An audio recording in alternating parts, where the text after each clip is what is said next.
சூப்பரான டேஸ்ட்டில் தக்காளி தொக்கு எப்படி செய்கிறதுன்னு பார்க்கலாம். ஃபர்ஸ்ட் டைம் சேனலை பார்க்குறவங்க சப்ஸ்கிரைப் பண்ணிக்கோங்க.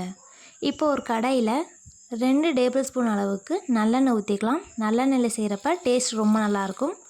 1 டீஸ்பூன் அளவுக்கு கடுகு உளுந்தம்பருப்பு சேர்த்துட்டு நல்லா வெடிக்க விட்டுக்கலாம். ஒரு கொத்து கருவேப்பிலை சேர்த்துக்கலாம். கருவேப்பிலையை சேர்த்ததுமே 5 பல் பூண்டை நீல வாக்கில் கட் பண்ணி வச்சுருக்கேன், அதை சேர்த்துக்கலாம். தொக்குக்கு பூண்டெல்லாம் போட்டு செய்கிறப்ப டேஸ்ட் ரொம்ப நல்லாயிருக்கும். சேர்த்துட்டு நல்லா வதக்கி விட்டுக்கோங்க.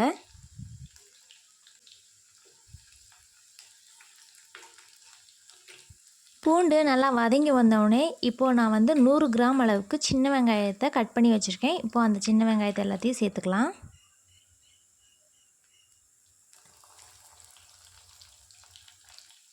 சேர்த்துட்டு நல்லா வதக்கி விட்டுக்கலாம்.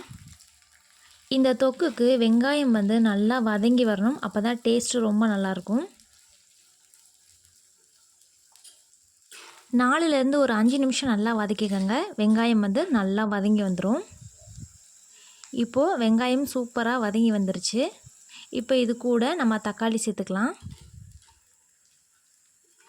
நல்லா பெரிய தக்காளியாக நான் 4 தக்காளி எடுத்திருக்கேன். சின்ன தக்காளினா ஒரு 5-6 எடுத்துக்கோங்க. தக்காளி நல்லா ஸ்லைஸ் பண்ணி வச்சுருக்கேன். இப்போ எல்லாத்தையும் சேர்த்துக்கலாம். சேர்த்துட்டு நல்லா கலந்து விட்டுறலாம். தக்காளி நல்லா வதங்கிறதுக்காக இப்போது இது கூட தொக்குக்கு தேவையான அளவு உப்பு சேர்த்துக்கலாம். சேர்த்துட்டு நல்லா கலந்து விட்டுறலாம்.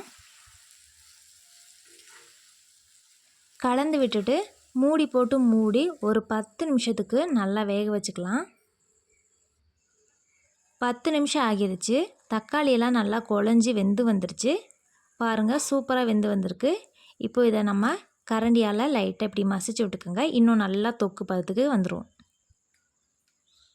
இப்போது இது கூட மசாலாலாம் சேர்த்துக்கலாம். 1.5 டேபிள் ஸ்பூன் அளவுக்கு தனி மிளகாய்த்தூள், 2 டேபிள் ஸ்பூன் அளவுக்கு மல்லித்தூள், 1/4 டீஸ்பூன் பெருங்காயம், இது எல்லாத்தையுமே சேர்த்துக்கலாம். சேர்த்துட்டு அடுப்பை சிம்மில் வச்சுட்டு நல்லா கலந்து விட்டுறலாம். நல்லா கலந்து விட்டதுக்கப்புறமா மூடி போட்டு மூடி ஒரு 5 நிமிஷம் நல்லா சிம்மில் வச்சு வேக வச்சுக்கோங்க. தொக்கு ரெடி ஆயிரும். இப்போது 5 நிமிஷம் ஆகிடுச்சு. சைட்லலாம் பாருங்கள், நல்ல எண்ணெய் பிரிஞ்சு சூப்பராக நம்மளோட தக்காளி தொக்கு ரெடி ஆகிடுச்சு. கண்டிப்பாக நீங்களும் ட்ரை பண்ணுங்கள். இந்த தொக்கு இட்லி, தோசை, சாப்பாடு, சப்பாத்தி இந்த மாதிரி எல்லாத்துக்குமே சூப்பராக இருக்கும். நீங்களும் கண்டிப்பாக ட்ரை பண்ணி பாருங்கள். ட்ரை பண்ணி பார்த்துட்டு எப்படி இருக்குன்னு கமெண்ட்டில் சொல்லுங்கள். நம்ம வீடியோ பிடிச்சிருந்தா நம்ம சேனலை சப்ஸ்கிரைப் பண்ணிக்கோங்க. நெக்ஸ்ட் வீடியோவில் பார்க்கலாம். பாய்.